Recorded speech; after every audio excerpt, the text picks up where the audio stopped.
Hello, everyone, and good evening, and welcome to a wonderful evening at Wasabi Venture Stables. And we're going to talk with someone who's never done a webinar for us. As a matter of fact, has never done a webinar. That we are Ever. we're breaking her maiden tonight on webinars. So be kind, but somebody wonderful who's integral part of our operations. I've been lucky enough to know her for quite a few years now. We're getting old here, Nicole. Yes, So, yeah, we are. but quite a few years. And Nicole Martin, who is she is our farm manager at our breeding operation.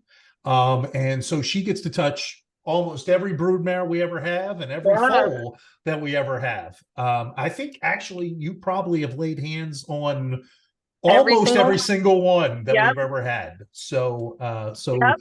yep, We are greatly blessed to have you tonight, yeah. and thanks for Thank being you. here. Thank you. I love them So, all like my own. yes, I know. So And I'm you know gonna. I can talk about them, so. Yes, I know. So to kick this off, just tell us how long have you been in Oh God. the on the breeding side of the game?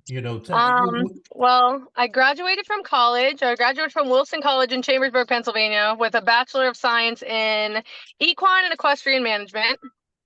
And I, from there, went straight on to work at Pin Oak Lane Farm, which was then, back in the day, the #1 breeding farm in Pennsylvania. The year I worked there were over 450 horses on the main farm, and we stood 12 stallions.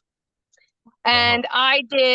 I ranged anywhere from doing foaling. When the foaling guy got hurt, I got called in, to mostly I worked with the stallions. I was down in the stallion barns all the time, which I thoroughly enjoyed, but I love my babies, so I would go up and dabble on with the babies on the weekends.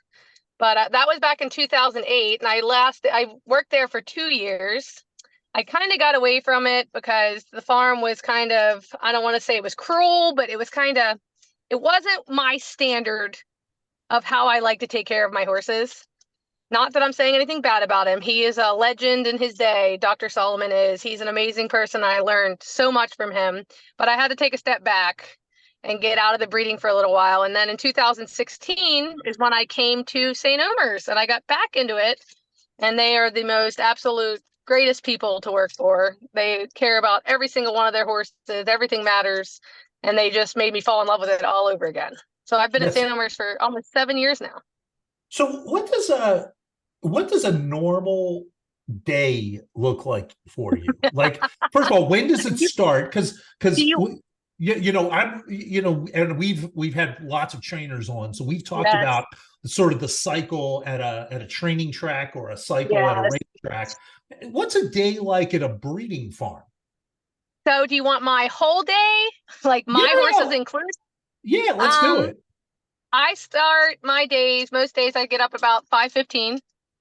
I have my own farm up the street that I lease from St. Omer's that I have to go take care of my own personal horses. So I go up there before I go to work and I take care of them. Right now they're going out during the day, so I have to clean their stalls, feed them, turn them out. And then I get down to St. Omer's about 7 o'clock and we start feeding everybody because all the sale babies are in right now. So they get fed, we let them eat, we do the feeding outside. And that usually takes about an hour so I can check on everybody. And then we start cleaning stalls, and stalls get done about 9:30. And then either when sale prep season, that's when we do the yearlings and we walk them, or the vet's usually there. I try to schedule everybody after 10 o'clock so I know the barns are done and taken care of. And then usually we do all the sale prep stuff, if not breeding work. Most of the time I'm either running to the breeding shed in breeding season, or I'm holding for the vet, or vice versa. And then I go on to lunch at about noon. And then we come back and we start the process all over again. Either they're going outside or they're coming in, depending if they're sale horses or not. And then after 4 o'clock, I go and I take care of my horses and I find time to ride. And then I get home about 9:30, 10 o'clock every night. And I start all over. And you start all over the And I process. start Okay. all over the next day. So my Hmm. life is literally 100% horses all the time, whether it be riding horses, babies, sale preps, yearlings, all in between. And some nights I load horses in the middle of the night and I get to send them off to their new homes or their sales. But yeah, it's Yeah. it's a lot. So we're doing this middle of October. So you've Yep. got sales prep going on now for Yep. what does sales prep look like? What does that Um, mean? so basically what I like to do, well, my favorite time of the year, I love sale prepping the yearlings just because you see such a wow factor. Because you bring them in, so my sale prep usually starts at about July. So I start bringing them in because I let them be horses for the first half a year of their life.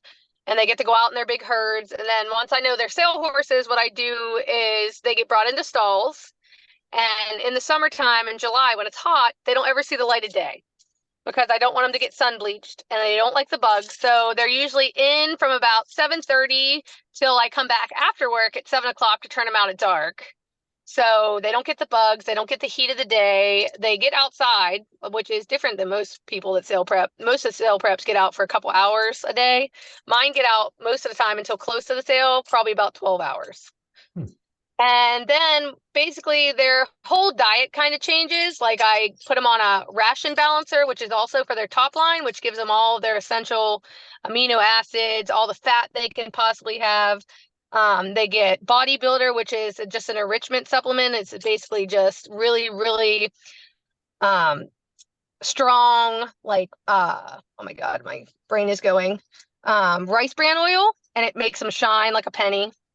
And then most years we use the equicizer, but we've kind of gotten away from using the equicizer because Bill Hess seems to think that pounding them with the equicizer gives them more of a chance of sesamoiditis. Hmm. So we've had a few years where sesamoiditis was kind of a big thing. So Emily and I, we hand walk them for probably 10, 20 minutes a day up and down the hills. Hmm. And we found that we have less trauma to their sesamoids and inflammation and all that from just doing that. But it's really rewarding to watch the yearlings because they do grow into basically full-blown horses by the time 3 months is over. Like if I could do start to finish photos, and most of the time George is there and does them, it's amazing what you can turn out in 3 months and just make them look like $1,000,000. Hmm. Weanling sale preps are different. Basically, after you wean them, they kind of get weedy looking and they're tough because they grow so fast that it's hard to, like, some of them get more than others because they need more type of a thing because they are growing so frequently that they kind of go through really awkward phases. So like weanling sale prep's a little bit more difficult to make them look like $1,000,000 because number one, most of the weanling sales are in winter, so they get a fuzzy coat, which I kind of like. But they also go through giant growth spurts where they start to look ribby or they're built really downhill and there's nothing I can do about that. So I basically just try to do an appropriate diet and give them everything they need to make them look their best and pray because weanlings are tough to sale prep and they get the same treatment. They don't get walked as much as the yearlings. They basically just get up and down. They learn how to walk. They learn how to stand up. They get their feet picked up and they get groomed, whereas the yearlings have to learn to be like real horses. Like they get the full bath. Whereas in the wintertime with the mix sales and the breeding stock sales, I hope they really don't bathe those babies in the freezing cold. Like we give them baths before they leave and they get civil with the hose, but most of the time they're just used to show sheen and being rubbed down and cleaned up. Whereas the yearlings have to undergo all of the bathing and the clipping and everything. But I do love a good yearling sale prep. I mean, that's my favorite part of all of it. Yeah. It's so rewarding. Yeah. Yeah. So when you're doing the weanling preps now, which is mostly Mm-hmm. what you're doing, Yep. do Yep. you do any prep if a broodmare is being sold? Do you change the prep Yeah. for them? They do come inside. Broodmares, most of the broodmares are so set in their ways that like there are a few that I've actually kept outside with blankets on because if you put them in a stall, they kind of lose weight, kind of, because they like their herd situation.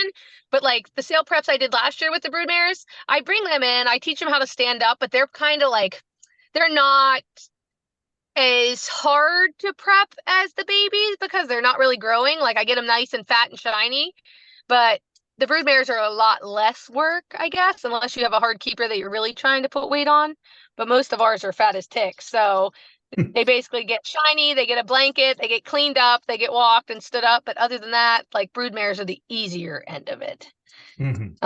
Because by the time they head to the sales, usually they're pretty pregnant, so they look phenomenal anyways.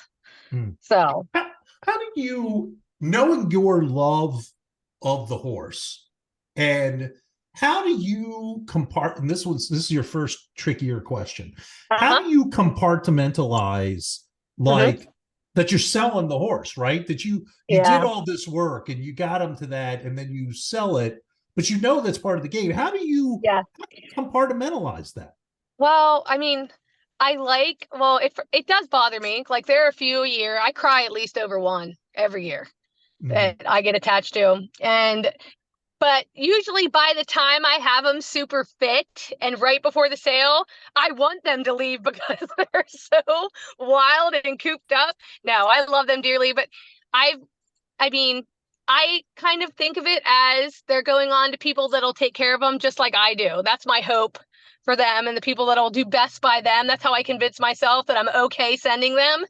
And I like your group is really good because you follow them. Like George knows where everybody is all the time. Like he reminded me that there were some of our babies from last year were in the yearling sale down in Kentucky, so I can watch them. And I guess how I deal with it is I just tell myself they're going off to do great things. And one day, one of the horses that I get to put my hands on is going to be a Triple Crown winner or a Breeders' Cup winner. And I'm going to get to say, I played with him as a baby and go back with all my photos. And I prep that. But it's really hard. I mean, I've done it I've had to do it for 7 years now. So it's part of the job. Like I have to learn to let them go. And I'm not going to tell you sometimes it doesn't bother me because it does. Those are my babies. Like I want to see them go on to do great things, but I also learned that I have to let them go. Like they have to go. Yeah. So, and I mean, that's how you get to be great racehorses. You have to leave the farm, right? So that's how I kind of do it. But I mean, I'm not going to tell you it's not hard because it is. Yeah. So, it's really hard. We're doing this call in the fall, but let's fast forward a little bit because for our horses, almost all of our mares, let's say 90% of our mares wind up getting shipped to Kentucky to breed, right? Because we're breeding the Kentucky Stallions. Yep. So that's where most of them go. What does that process look like? Because in most cases you've got a foal next to it plus that. How does that prep for shipping look like? What's the process there? So usually what happens is they foal, and you guys are really good. You don't breed back on a foal heat because that's a whole nother ball game. But so usually I get to spend like the first 2.5, 3 weeks with them. And they usually start coming back into heat like 27 to 30 days after they foal because they do their foal heat and then they go back into the main heat. And what happens is usually, I mean, as long as the baby is healthy, it's pretty easy. Like the mare will protect the baby at all costs. So I don't really worry. And Jesse, the hauler, he is absolutely phenomenal. And he is the most caring, like self-conscious with the babies. Like he understands that these are my babies, they're your babies, they're everybody's baby. His rigs are amazing. He had them custom to everything he wants in a trailer. So like it's gotten a lot easier, but I'm not going to tell you it's not hard for me to spend 2.5 weeks with them and then have them leave. As long as they're healthy, I'm okay. But like this year, we had a little bit of issues with some of the early babies, and it was very, very hard for me to convey how important it is that the people need to understand, like, he's very special. Like he needs his meds. He needs to do this. And I'm that mother. Like I'm the one that sends him with a 50-page write-up about how I take care of him every day. So I mean, in my mind, I guess I tell myself that they take care of him the same way I do. But it's very hard to put such a young baby on the trailer for that long of a time. But I've gotten to the point where the people that you have hauling and the people we send them to, I trust. And I have all their phone numbers. So if I need to get a hold of somebody, I have it all right at my fingertips. But most of the time, I mean, those mares will protect those babies for everything.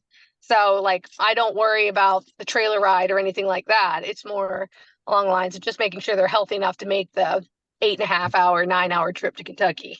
Yeah. So So when we don't foal at St. Omer's. no, We ship down the street. yep, And literally it's like down the street too. yep. So do you go down? I've never asked you this, but do you go down actually for any of the foaling, or do you stay So, away, or how do well, you do that? kind of tough. Like, I have a better relationship with all of the foaling ladies at Murmur now. So like I know them and they all have my number. So like if I have a mare that I can't wait to see the baby, like not saying I have favorites, but I do. But if I have a mare that I desperately want to see foal, they will literally send me a text message saying, "We think it's going to be tonight." And then I'll be nervous all night and then they usually send me a message when it starts. And I can get over there. I mean, I can get to Murmur in 10 minutes from St. Omer's. And I do the same thing at Win Oaks. Like when I send like when Silmaril foaled Baron's little brother, I was there because those are the ones like I want to be there to see that. I think I was there for Baron. So like it's easy enough, but I got to drive insanely fast to get to Win Oaks in time because it's at least 25 minutes. At But least yes, there 25 are, minutes. yes. All country roads Fine. too. That's If I'm 25 flying, minutes of yes. country roads too. So But there um, are some that I like to see, and I have a really good relationship with Allie yeah, at Win Oaks. We're close, and I am really close with the foaling people at Murmur, so they know. I mean, I enjoy all of it. I wish I could be at every one. There's just not enough hours in the day. sure. And I But have to sleep at some point. but you do the delivery in the both ways, right? You bring the mare there and then Yes. you're the transport. Mm-hmm. Yep, I am the transport. I take them there, and there have been plenty of nights where some of these maiden mares that we've had have been fine when I check on them at 4 o'clock, and then when I go back at night check to do them, they're waxed and ready to go. And I've driven to Murmur at 11 o'clock at night to get a mare there because it makes me nervous because I don't want her in the barn without cameras. And the foaling lady and I are really close, so we do it all the time. But yes, and then I pick them up. I usually give them 24 hours so the vet can check them and make sure everything's okay and they're safe. And then I go pick them up like 24 hours after they're born, Yep. and they come home. And then And they it makes come it home. easier for Miss Murray too, because she had so many mares foaling that I couldn't get them out of there fast enough because she's got mares waiting for the stalls because she was so popular. Blofeld was so popular this year. Yeah, So and for everybody, lots of inside baseball there. So just to connect the dots for you, Murmur Farm, we normally use St. Omer's Farm. That's where all of our 90% of the year. That's where our mares and foals are. That is in Harford County in Maryland. Murmur Farm is also in Harford County, just up the road though. And we foal there because they have both camera setups and in the foaling, and they have a night cycle. they have a whole staff. Yep. Yeah, they have a whole staff. So that's why we use them. We have a very good relationship with. And just for those that don't know, Murmur Farm is also where Blofeld stands as a stallion. So and Blofeld is easily right now the most popular stallion in the state of Maryland. So that's why Murmur Farm was so busy this year. Yes. So just to connect the dots for everybody, because there was a whole bunch of inside baseball there. So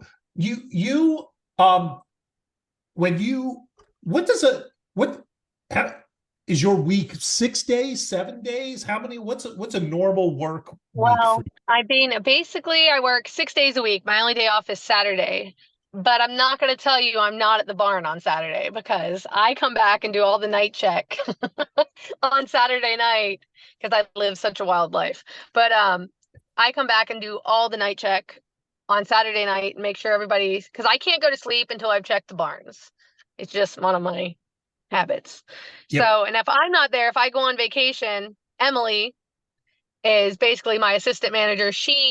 She's there and she replaces me while I'm gone on my little vacations.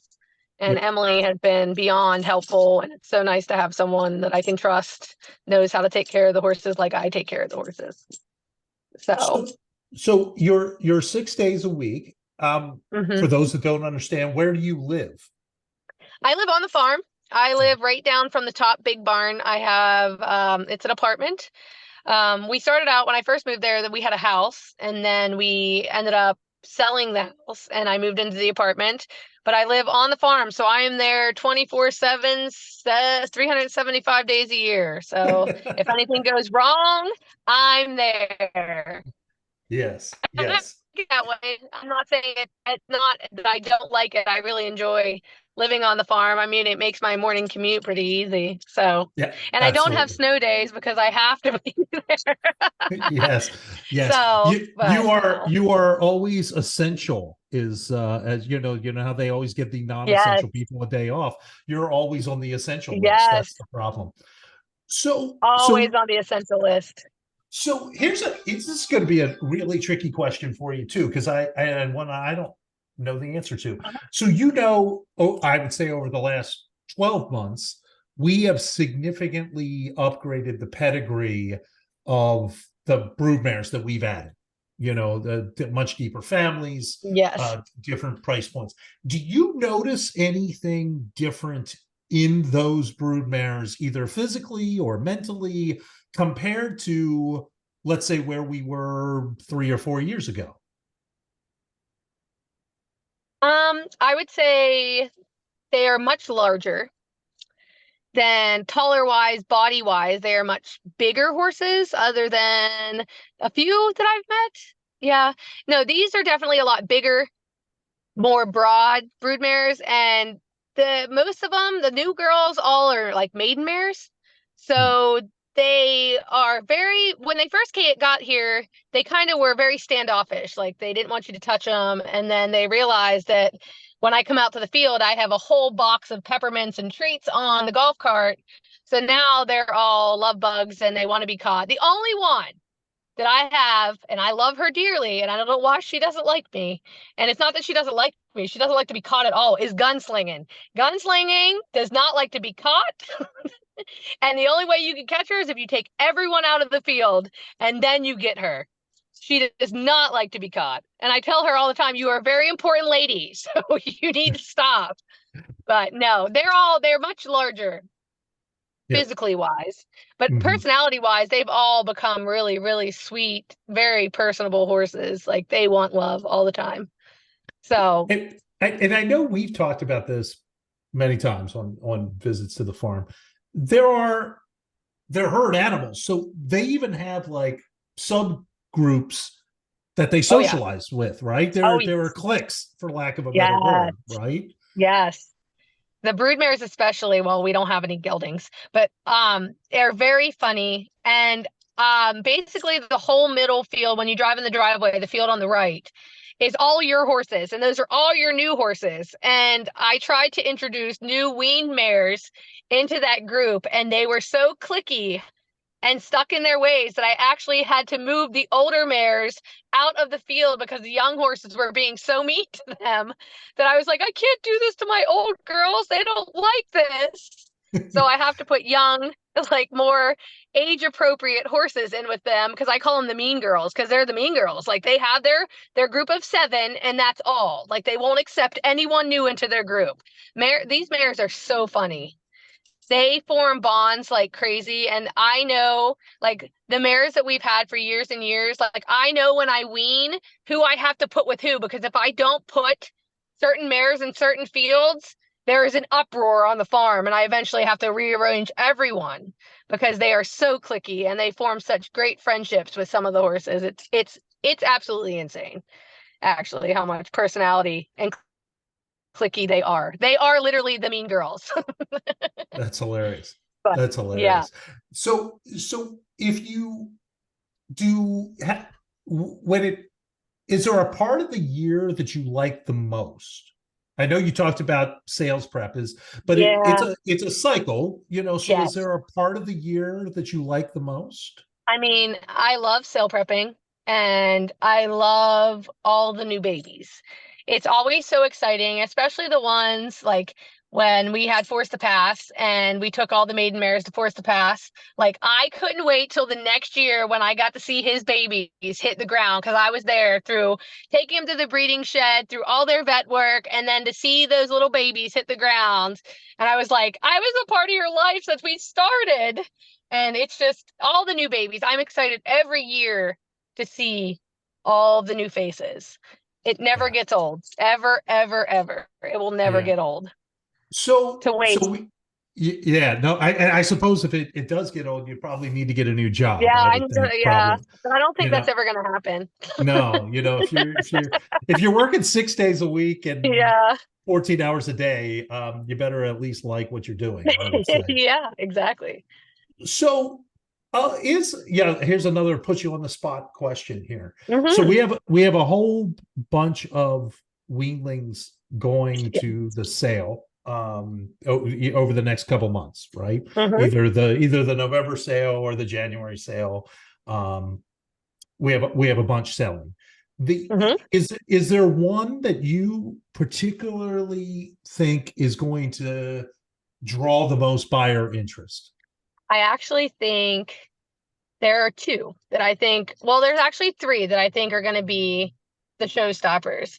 I love the Zarella Street Boss colt, and Michelle's gonna yell at me because I don't remember the nicknames.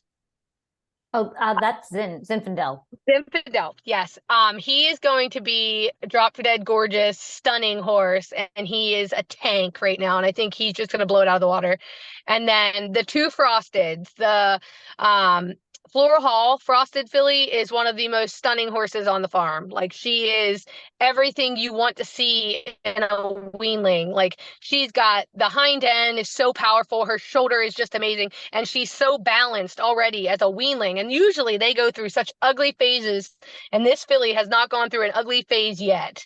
And the other, Miss Malibu's Frosted, he is just racy and so athletic. And I think those three are my physique wise and racehorse wise. I think they're going to be the best quality that we send up there. Although I do, and I call him Milk Dud, but Coffee Pond's Raging Bull has my heart. He is the funniest, most lovable creature I have ever met in my life. And I love him. He's going to be one of the hard ones to say goodbye to. But I'm telling you, those two Frosteds and that Street Boss, they're going to be something else. And I really, really, really like them Yeah. a lot. In general, you've seen every foal Mm-hmm. we've ever bred, Yep. right? Is all the work that we put in showing up? And what I mean by that is, Oh, yeah. are we significantly increasing our production as quality wise Oh, over the last couple absolutely. of years? Yeah. Absolutely. It's insane. Like, these babies come out and they're just instant athletes. I mean, like, it's crazy to think of them anyways, being able to get up and run in an hour of life. But definitely physique wise, athletic wise, quality of horse wise, 100% totally different than the last few years. This group is, there is not an awkward looking weanling out of the group. They are all completely stunning, great looking horses. And I mean, I got a feeling this year coming is going to be the same thing. Like, these mares, these maiden mares that you guys got from Keeneland, they are just stunning physique wise. And I'm so excited to see some of these babies.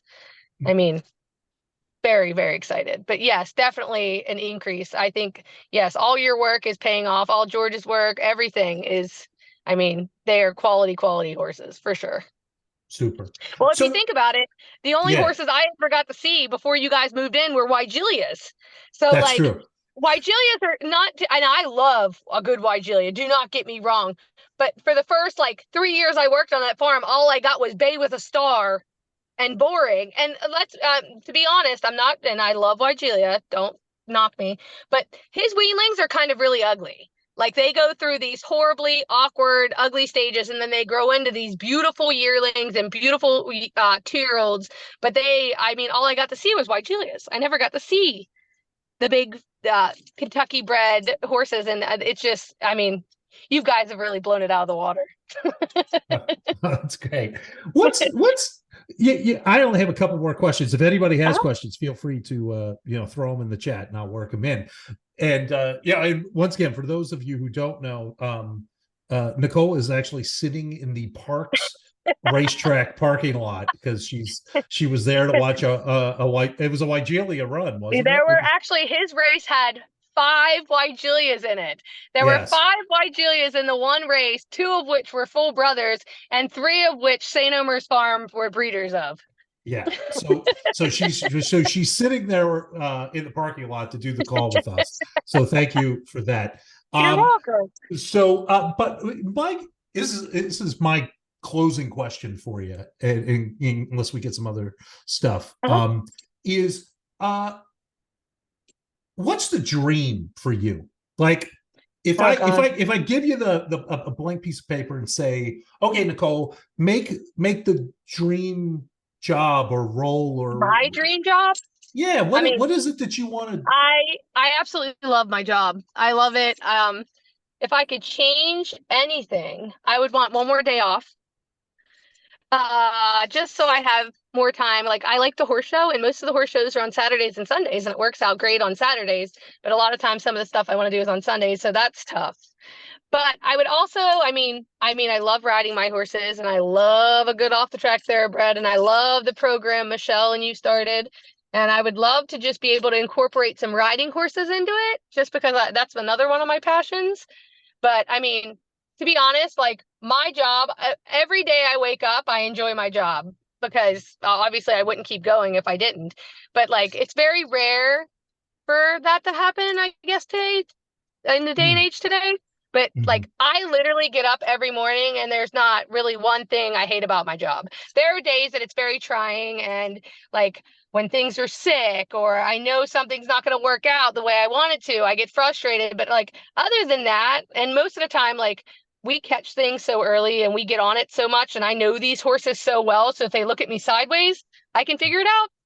But that would be the only thing I would change. I would love to incorporate more riding time and incorporate like maybe an aftercare program into it. And Sue Quick would never allow that. But that's my dream, is to be able to do the babies and have the aftercare program and just be able to ride and all that and incorporate it all into one. Because like I said, I love my job. Obviously I have to if I'm doing it 7 days a week. Yeah. And my life is horses through and through, 24 hours a day. It's all I think about. Yeah. So that's awesome. It's for everyone on this, and I'm not saying it actually because Nicole's on the call, but it's a testament to her. I can tell you, every professional that we deal with in Kentucky, be that vets, consigners, breeding farms, when we ship our horses, our brood mares, our foals out to Kentucky for sales or for breeding, we are universally complimented about how in great shape they are. And that is a 100% testament, 100% credit to Nicole for that. And thank you. Work she does. We are universally complimented, I will tell you. Well, good. By everyone. I take pride in all my horses. And like I said, I take care of them like my own. They are all my children, whether they belong to me or not. I take care of them as if they were mine. And I take pride in the way those horses look. So that makes me happy. Well, that's great. Well, thanks. You got through your first webinar. You were fantastic. I did. You were fantastic. Don't kid yourself. You were awesome at this. We're going to have you back now because you were so good at it at some point. Thanks for your time, Nicole. And, you're very welcome. Thanks for all that you do for us. And enjoy your safe drive home. Thank you. Have a good night, Nicole. You too. Bye, Michelle.